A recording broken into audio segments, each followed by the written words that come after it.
With the release of Lifeweaver last month, Overwatch's roster has grown from 21 on its launch date in 2016 to 37. And yet, despite the roster almost doubling, Blizzard has been pretty good at finding new mechanics introduced for each hero. It's not to say they're always popular or the right call, but when you look at the list of 16 DLC heroes, you can see that they all bring something unique to the table. Hell, even looking at the base roster, everyone either brings a new mechanic to the game or a new interpretation of an existing one. And a lot of the mechanics are actually unique to specific heroes. Like, hacking is unique to Sombra, sleep darts are unique to Ana, life grip is unique to Lifeweaver, and cleanse is unique to Kiriko. It's become such an established part of how Overwatch functions at this point that we don't tend to think about it, but it is actually really interesting to think about the monopolies on mechanics that some heroes have, and what it means when those monopolies are broken up. So, in an effort to make a shorter video for once, because I'm personally exhausted by all these 45-minute videos I've been making, I wanted to talk about monopolies on mechanics in games. What they mean, why they exist, and why they get broken. Before we start in earnest, a couple quick channel things. May 12th is my birthday, and it's the release day for Legend of Zelda Tears of the Kingdom. So to celebrate, things are going to be a bit different on the channel this month. For one, I'm going to start live streaming on YouTube, starting with a live stream of Tears of the Kingdom on the 12th at 2 p.m. Mountain Standard Time. For another, there are going to be a bunch of extra videos in May as a bit of a birthday month celebration thing. I know it's cringe, but hopefully the videos will make up for the cringe. On the 12th, how Overwatch's character design is carrying the game is going to be published at 1 p.m. Mountain Standard Time as a premiere, followed by a short channel update video right after. There's a really fun surprise that I've been building up for a while in those videos, and I'm excited to also get to run a YouTube premiere for the first time on my channel, so I can watch alongside you guys before jumping into the live stream. Lastly, instead of just doing one Member's Choice video this month, I'm going to be doing 2 polls for 2 videos. The first poll started on May 1st and is going to run until May 10th, at which point a winner will be decided and the remaining 4 videos are going to move on to a second poll that'll run until the 20th. The first Member's Choice video will come out on the 19th, and the second one will come out on the 26th. This month, 2 topics from the April poll are returning for another round. Overwatch's Onyx or Shallow Storytelling, and 999 Made Me Hate the Titanic and Telepathy. Joining them will be 3 brand new topics. The missing link in competitive Overwatch, the Clue movie and telling stories about games without stories, and why didn't true crime cross over into video games? First round is going to end 5 days after this video goes live, so if you're a channel member who hasn't voted yet, be sure to check out the community tab on the channel page to find it and vote. And if you're not already a channel member, you can join for $5 by pressing the join button below to vote. Anyways, this is supposed to be a shorter video and the intro's already taken too long. Let's get into it, starting with part 1. What is a monopoly on a mechanic? To start with, a monopoly typically refers to a situation where one company has total dominance over a particular industry or product type. If you're familiar with the term from the board game of the same name, you'll be familiar with the reasons why monopolies are generally a bad thing. Once you control all the properties in the set in Monopoly, you can raise rents and make them less survivable for the other players. Likewise, in the real world, a monopoly over housing in a certain area would allow a landlord to raise rents especially high because there's no other game in town, and this concept can be applied to pretty much any sector of the economy. If you watched the last Member's Choice video that was about the politics of ping and performance, you might be familiar with how these concepts can manifest in telecommunications, and if you've watched the video about why balancing Overwatch is so hard, you'll be familiar with the concentration of power that can lead to monopolies. For our purposes though, a monopoly on a mechanic refers to a mechanic in a game that's unique to a specific character in some way. In the Overwatch context, Sombra has a monopoly on the mechanic of invisibility, while Mercy has a monopoly on the mechanic of resurrection. We might also say that some mechanics exist under a duopoly, like how both Junker Queen and Ana can apply an anti-healing status effect on an enemy, while the ability to consume projectiles might be considered kind of an oligopoly, since Orisa, Sigma, and D.Va all have that mechanic in their kit. Not every mechanic exists as a monopoly. Half the roster has the knockback mechanic somewhere in their kits, and the healing mechanic is available to all the supports as well as a decent chunk of heroes in other roles, and every hero has some access to either the hit scan mechanic, the projectile mechanic, or both in some capacity. Monopolies on mechanics often find their homes in ultimate abilities, either in terms of the mechanic exclusively existing in the ultimate, like Mei being able to freeze enemies solid with her blizzard, or simply having a unique deployment, like Lifeweaver being able to deploy a structure that physically exists in the world and provides healing within a radius. An important thing to remember for our purposes is that, despite its connotations, a monopoly isn't inherently a bad thing. In this context, it's going to depend on your game design preferences, but in real life, it also often depends on your personal politics. Someone on the neoliberal capitalist side of things would generally argue that all monopolies are bad because the lack of competition stifles innovation.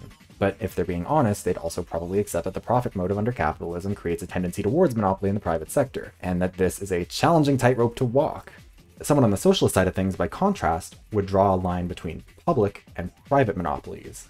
They would generally tend to argue that public sector monopolies over something like healthcare are a good thing because the profit motive is often at odds with the quality of care motive, and that a government-run public sector monopoly over healthcare would be good because it would remove the profit incentive and focus on quality of care. The discussion of monopolies is a complicated one, and I want to keep this video under 20 minutes, so that's where we're going to leave it. The important point is that while we tend to treat monopolies as inherently negative, this video will not be operating based on that assumption. So, now that we've gone over what a monopoly on a mechanic is, let's move on to part 2. Why do monopolies on mechanics exist? The question is actually an interesting one, because in a game like Overwatch there are a couple different answers. The first, and most obvious, is that it's just part of how hero shooters work. Everyone needs to bring something unique to the table so that the devs can justify their existence. Something needs to set Ashe apart from Widowmaker so it's not just a question of which one is objectively better at doing the same job. Every hero needs to be able to either perform a distinct job from every other hero on the roster, or they need to be able to perform the same job but in a different way. Like, Moira and Ana are both capable of outputting significant healing and a good amount of damage when they need to, but the ways in which they do so, what they synergize well with, and what's best for countering them are all very different. Another important element is that, by introducing monopolies on certain mechanics, Overwatch allows players to find their niche. Most players have a main that they prefer to play, like minus Sombra, although she has been facing a serious challenge from Liveweaver on account of how I want him to break my back. People tend to gravitate towards their main heroes for a lot of reasons, and mechanics are obviously a big part of that. By introducing a lot of heroes with monopolies on different mechanics, you make it more likely that people will be able to find mains that work with how they want to play the game. Liveweaver plays differently than Mercy, who plays differently from Kiriko, who plays differently from Brigitte, and so on and so forth. For a game like Overwatch, that's crucial. It allows people to play the game in a way that suits them, rather than imposing a narrow vision of how people have to play the game. A tank player who loves Reinhardt is playing the game very differently than someone who loves Roadhog if they're both playing their mains. But the two can still coexist because the game is built with all these unique mechanics that allow you to find what suits you. However, you might be thinking to yourself, that's true, but it doesn't explain why certain mechanics have to exist specifically as monopolies. And you're right, lots of mechanics in Overwatch aren't monopolies, or if we're really stretching this analogy, even duopolies or oligopolies. Sombra having a monopoly over the mechanic of hacking is not inherently necessary, it's not some law of the universe, so the question is why nobody else can hack another hero. Yes, it's Sombra's unique mechanic, but why? Anti-healing was one of Ana's unique mechanics for years, and then it was given to Junker Queen too. Why did that happen? What's the difference? Well, in a lot of situations, it actually comes down to communicability. Overwatch, and every game like it, is extremely visually chaotic. There is a lot going on at any given time, and a challenge of every hero having unique functions is that you need to be able to communicate that clearly and consistently. That's why, every hero has a unique, distinct silhouette. Even characters with similar physiques will have unique postures, idle animations, running animations, weapon sounds, footstep sounds, ultimate voice lines, and more. When it comes to introducing new mechanics, a big challenge for them is how you communicate it clearly so that the player knows what's happening. For example, when Sombra hacks somebody, it plays unique audio and visual effects to indicate that the hack is in progress, and then it plays different unique audio and visual effects to indicate that the hack has been successfully executed. Systems hacked. La próxima vez es más interesante. When it comes to hacking in particular, it's so closely tied with Sombra's branding and identity that it's impossible to separate the two. Her logo is what's used to indicate that someone's been hacked, and hack deployables like Ashe's Bob or Torbjorn's turret will show her skull as a timer for how long the hack lasts. If you tried to just straight up give hack to another hero, you'd have to rebrand the mechanic or risk creating confusion. A hack is a bit of a unique case, but another example is something like Ana's heal boost, something which is not aesthetically unique to her branding, but which she still holds a monopoly on. A big part of the reason why is that any instance where mechanics are shared involves the developers answering two questions. 1. Is the mechanic going to function identically in every instance? And 2, how do we explain that to the players? When it comes to Ana's Biotic Grenade, it's a lot easier to answer the first question with yes when you're talking about the anti-healing side of things. The only variable involved with the actual mechanic is how long it's going to last, so it's easy enough to keep it identical. And if you choose to not keep it identical, it's easy enough to indicate that to players by simply keeping the sound and visual effects active for the appropriate amounts of time. When it comes to her heal boost, on the other hand, you have to consider how much it's going to boost incoming healing. Ana's Biotic Grenade boosts incoming healing by 50%, but there's nothing on screen or in-game to communicate that specific value to players. If you haven't already, you can go watch my video about Overwatch's information vacuum to learn more about that. If you choose to implement the ability for another hero, you have to find a way to explain that ability. Is it going to be identical to Ana? Is it going to be different? If you're going to make it different, how do you make it easy to understand what's happening in the heat of a fight? A good example of a failure to do this can be seen in the confusion over how Sombra's hack and Zenyatta's Discord function. Both of them increase incoming damage on their target. And even though it is explicitly stated in Sombra's hero information screen that the damage boost only applies to her as a consequence of her passive, there are a lot of people who still think the two mechanics function identically. Blizzard's minimalist approach to explaining how their game works means that monopolies on mechanics are often essential when it comes to complicated abilities simply because the alternative is confusion. Another example is Moira and Reaper both having a Fade ability that makes them impervious to damage, cleanse with status effects, and lasts for a limited amount of time.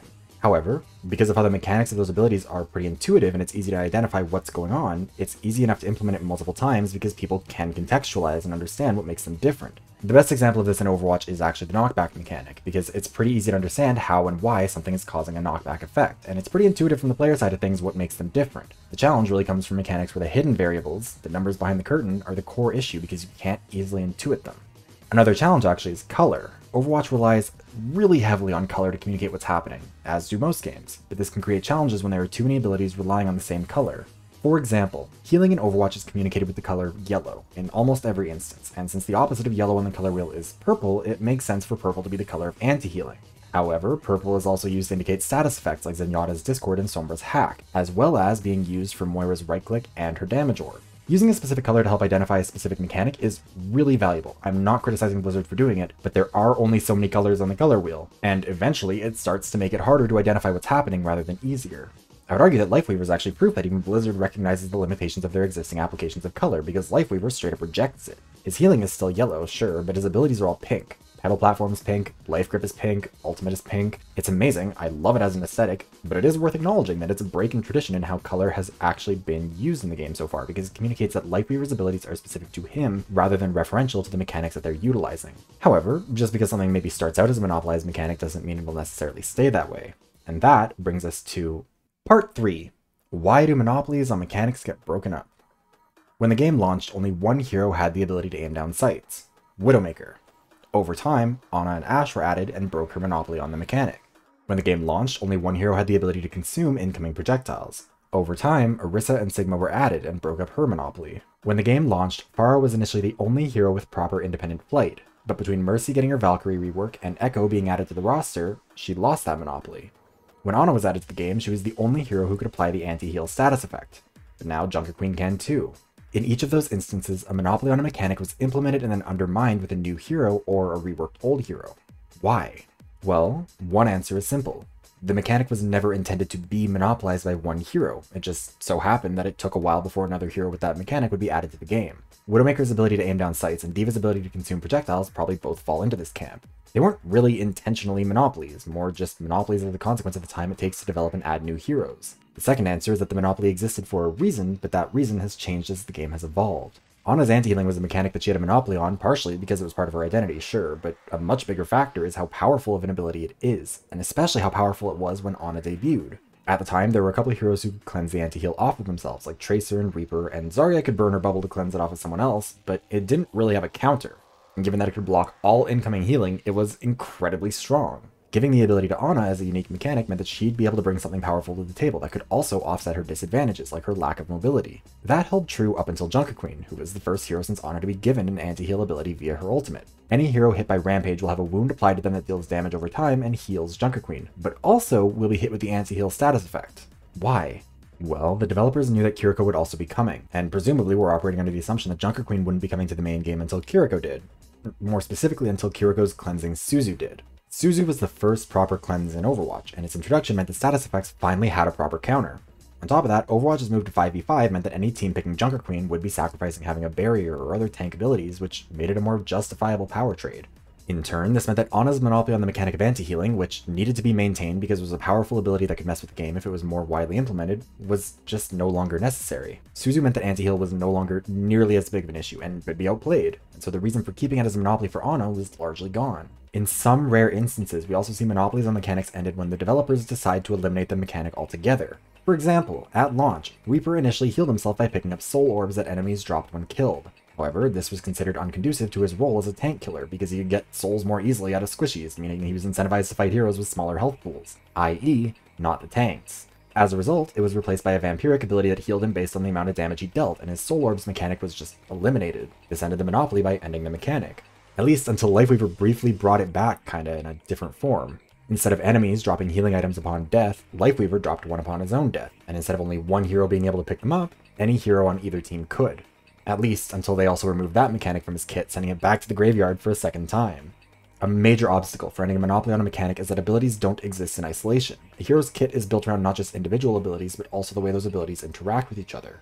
Sombra has monopolies on hacking, invisibility, and translocation in large part because of how all three abilities rely on each other, and ending Sombra's monopoly on any of them would affect how the other two abilities play out for her as well. All of Sombra's abilities are built to be complementary. If a new hero got the hacking ability, they would need a kit that could balance out the strengths and weaknesses of the ability that stealth and translocation do for Sombra, and that can create a whole new range of balance issues. If you try and end the monopoly by deleting the mechanic, such as Blizzard's rumored plan to get rid of Translocator, then you're functionally required to do a major rework of her entire kit because of how interdependent every part of the kit is on every other part. Now, the challenge of Sombra, that is, the challenge of a hero having a complicated kit with a lot of interdependent abilities, is the opposite of the challenge of Roadhog, who has a very simple kit with a monopoly on the mechanic of hooking enemies. If you try to end his monopoly on the hook by sharing it, you largely eliminate what makes him unique. If you try and delete it or replace it, you would be fundamentally changing how he plays.